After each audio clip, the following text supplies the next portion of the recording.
to go out and make it profitable for the Father, to enrich his kingdom. We talked last week, I had you all come up and write down, what do you want to do for God this year? And we prayed over it. I have no idea what anything was on that piece of paper. I don't even know what that piece of paper is. I didn't read it. I don't know what happened to it. I don't care what you guys wrote down on that piece of paper.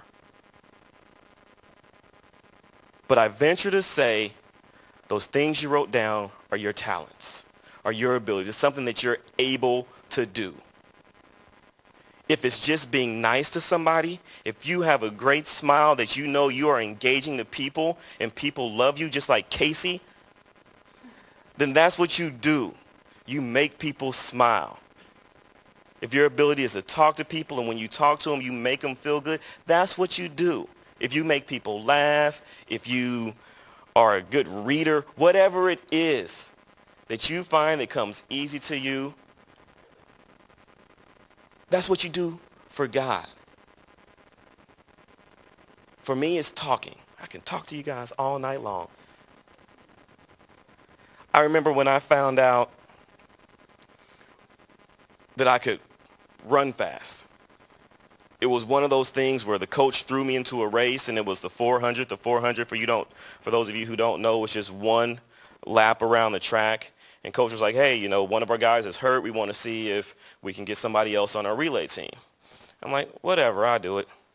And so we go out and run the race. And if you've never run the 400 before, that track doesn't look as big when you're just looking at it. But when you start running around that whole thing, once you get around that first curve, and it's a sprint. It's not a jog, like a warm-up lap. It's a sprint. Everybody's running full speed. So you run around that first little curve at full speed, and then all of a sudden, it's what they call booty lock.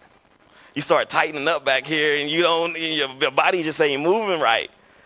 And then you're just going down to that back stretch, and you just running. It's like, oh, man, I still got a whole half a lap to go. And so you get to that second half, that curve, and you just deep breath, and everything just locking up, and your head's just banging back and forth. And you just like, when is this going to be over?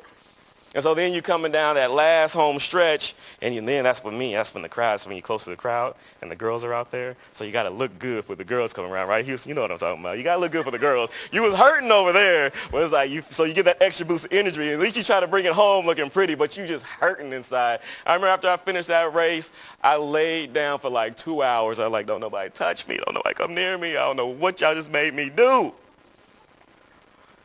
But I don't think I won that race. I came in like probably second or third, but it was the first time I ever did it. And, the coach was like, you did real good. And so the next time I did it, I did even better. And even better. To the point where I actually was able to win our conference meet, actually probably the fourth or fifth time I ran that race, against people who have been running it for a couple of years and who really knew what they were doing. And that's when I knew, it's like, this has nothing to do with Justin Robinson. God must want me to run this race because I don't know what I'm doing out here. I'm trying to look cute for the girls, and yet I'm actually winning some of these races. And it's a good feeling to know when you're doing something that has nothing to do with you, that you know God has blessed you to do it for a certain reason. And that ability, as I've told you guys before, allowed me to go to college and allowed me to get an education without paying any money. And while I was getting that education, I got to travel this country without paying any money.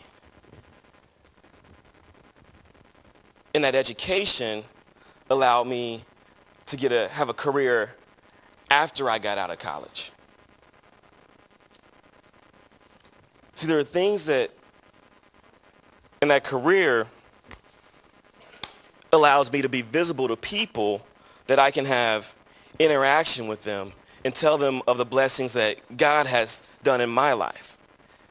See, as you get older and as you understand that more of this stuff that goes on has nothing to do with you and has everything to do with what God is doing through you, then you know what your purpose is. You know that talent, whatever it is for his greater glory. And when you use it for his greater glory, you'll be blessed. And sometimes, as the story says, you'll take the blessings of other people because they didn't step up and do what they were supposed to do.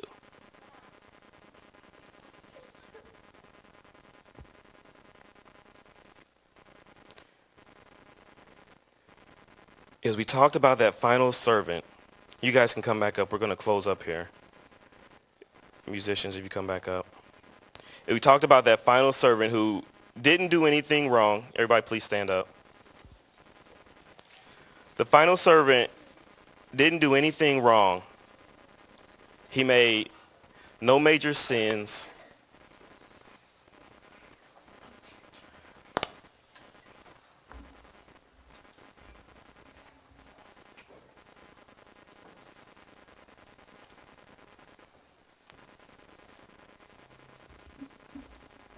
He didn't break one of the 10 Commandments.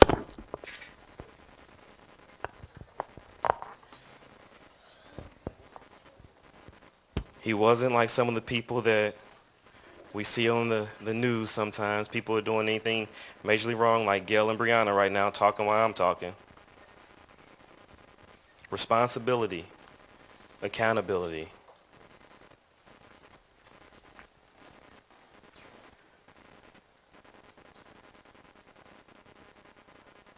But he still suffered the same fate.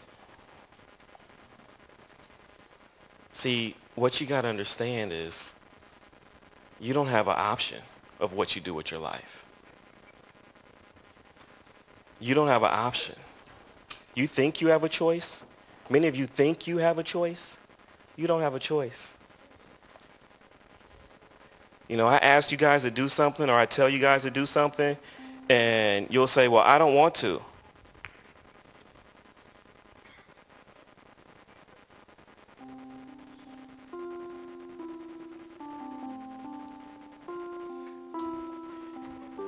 And you'll say, I don't want to do it.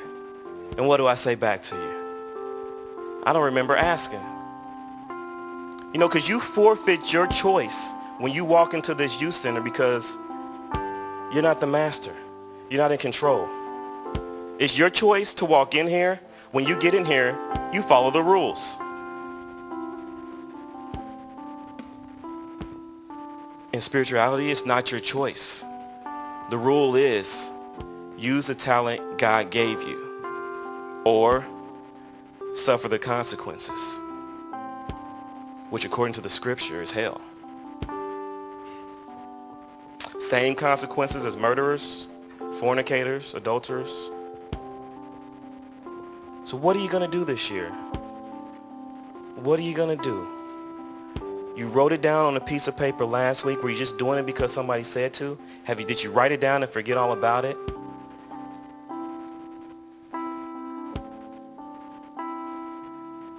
When our job is to use our abilities for his greater glory, we strive to do it perfectly. We strive to do it to the fullest.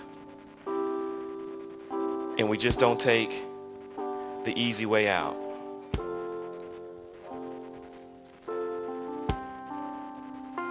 You just don't do enough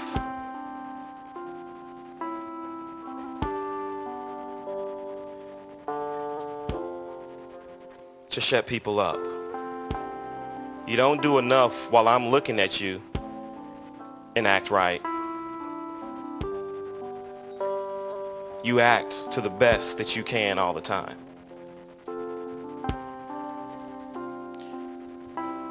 You don't just do enough when your parents ask you to do something, to take out the trash, and you may take it half-heartedly or don't take it all the way out to where they want to do, or when you clean your room, you don't do it all the way, or when a teacher asks you to do something, you don't do it exactly right. You know what right is. See, we do that in the natural, but we also do that to God. Consequences. Do you hear what I'm saying tonight? The consequences of your actions are not minimal.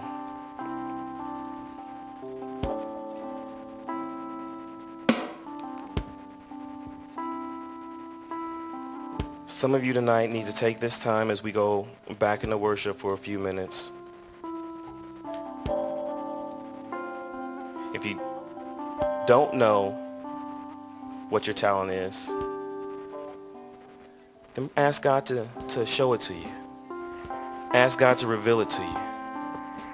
If you do know what your talent is and you kind of wrote that down on a piece of paper, ask God for the opportunity to show it. Ask God for the opportunity to invest that talent so you can bring it back double for him and his kingdom.